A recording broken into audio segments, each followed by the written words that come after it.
Thank you very much for having me today and for asking me that question.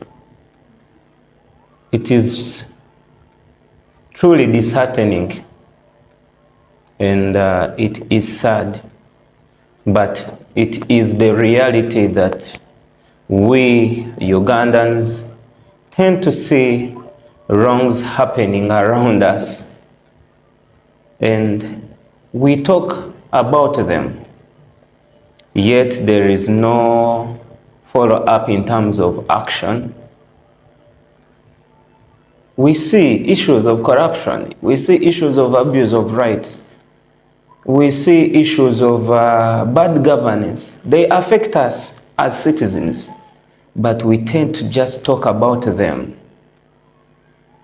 These issues, we just discuss them in media and amongst ourselves, but no substantial action follows up. So it is as if we've accepted this to be part of our life.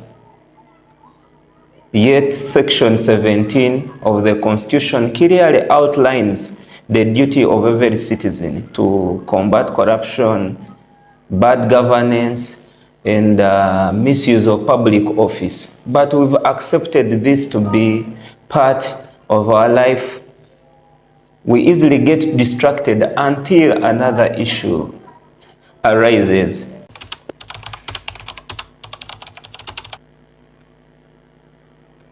Of course, the consequences are severe, actually very severe, to the extreme when we let things slide. First of all, it will encourage impunity.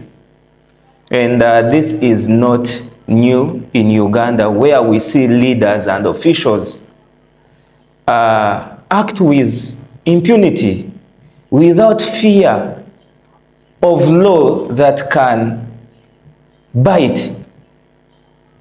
So leaders have realized that they can get away with corruption, mismanagement of public resources, because as the citizens, the right holders aren't holding them accountable. I emphasize citizens and the right holders because the absolute power emanates from us. So we will see continued erosion of public trust in the institutions that are supposed to act. The IG, Office of the Auditor General, the Parliament. As the citizens will not have that public trust in those institutions to take action. So this scenario will only deepen the problem we are facing today. So the more we remain passive, the more the damage is being done to the foundation of our nation. The more damage is being done to rule of law, to the democracy, and we should be rest assured that it is very hard to reverse it. Thank you. In my opinion, what should be done differently? I would say that it's high time we break this habit of just discussing and move towards action. As citizens, we must organize and demand accountability. It can either be through legal frameworks, social movements, civic actions, and as citizens, we've done something towards that, but it is not enough. You would say that we've done something, but compared to the magnitude of the problem, we haven't done enough, that requiring us to organize very, very, very well.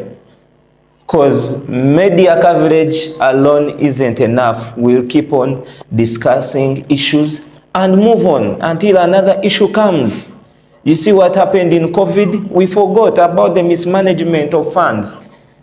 The recent one, the parliament, not even more than 5 months. We are quiet on it, and it is few individuals that are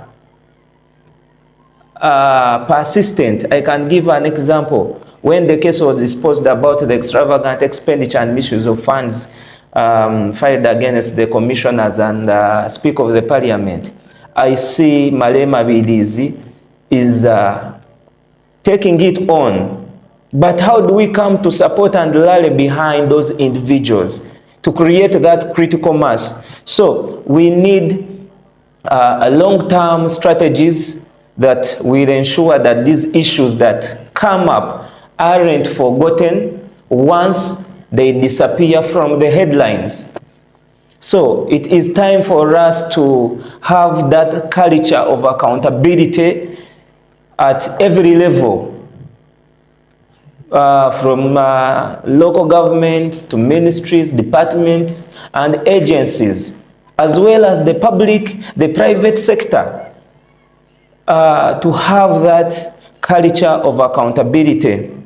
So as Ugandans, we cannot, we shouldn't afford to let things slide like that, like the wind. We shouldn't. We need to break this habit of just discussing, and we move towards action.